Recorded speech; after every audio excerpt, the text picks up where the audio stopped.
Saudara, demo menolak tunjangan fantastis anggota DPR pecah. Wakil Ketua DPR Sufmi Dasko Ahmad menjawab polemik ini dan bilang tunjangan rumah DPR sebesar 50 juta rupiah hanya sampai Oktober 2025. Sementara Ketua Perhimpunan Bantuan Hukum Indonesia PBHI Julius Ibrani mengatakan tetap saja tunjangan rumah DPR tidak masuk logika. Demo menolak tunjangan anggota DPR pecah di berbagai kota.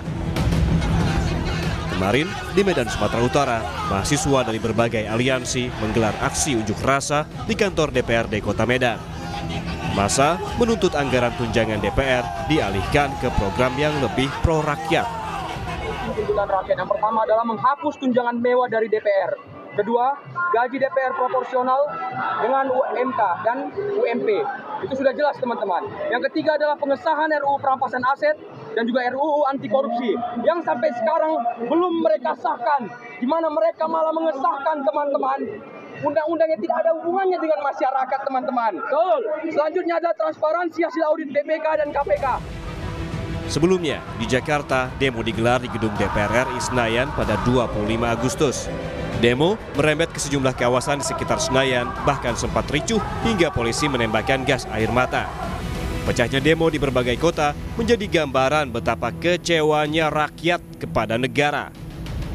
Di saat ekonomi tidak baik-baik saja, PHK di mana-mana, dan biaya hidup yang tinggi, wakil rakyat justru mendapat begitu banyak tunjangan. Mulai dari tunjangan listrik dan telepon hingga 7 juta, tunjangan beras hingga tunjangan perumahan yang tembus 50 juta per bulannya. Tapi soal ini DPR punya alasan. Mendapatkan tunjangan perumahan setiap bulannya 50 juta dari bulan Oktober 2024 sampai dengan bulan Oktober 2025, yang mana uang tersebut akan dipakai untuk kontrak rumah selama masa jabatan anggota DPR 5 tahun, yaitu selama 2024 dan sampai dengan 2029. Jadi setelah Oktober 2025, setelah bulan Oktober 2025, anggota DPR itu tidak akan mendapatkan tunjangan kontrak rumah lagi. Ketua Perhimpunan Bantuan Hukum Indonesia, Julius Ibrani, yang kami cuplik dari program Sapa Indonesia Pagi, punya pendapat. Ia bilang tunjangan rumah DPR yang fantastis tidak masuk logika.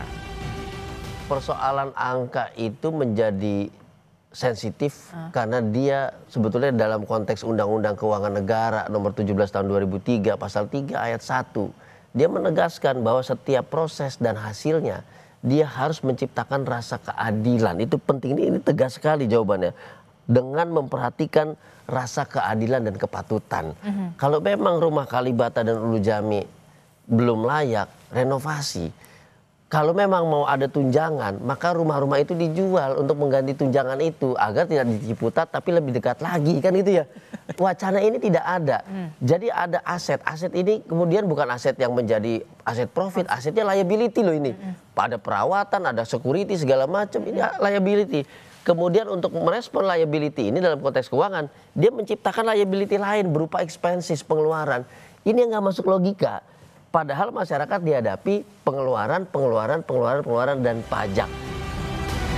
Tunjangan mewah anggota DPR kontras dengan kehidupan masyarakat yang untuk hidup sehari-hari pun harus berusaha keras.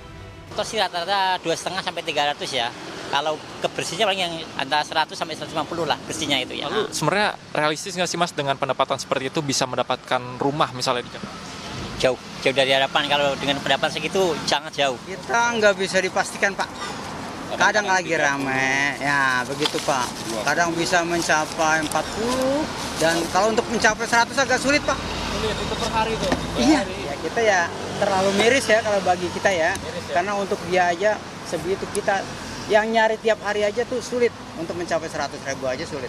Sedangkan dia per bulan 50 juta. Nah, Lalu, apakah penolakan masyarakat atas gaji fantastis DPR bisa mengetuk nurani pemerintah dan wakil rakyat?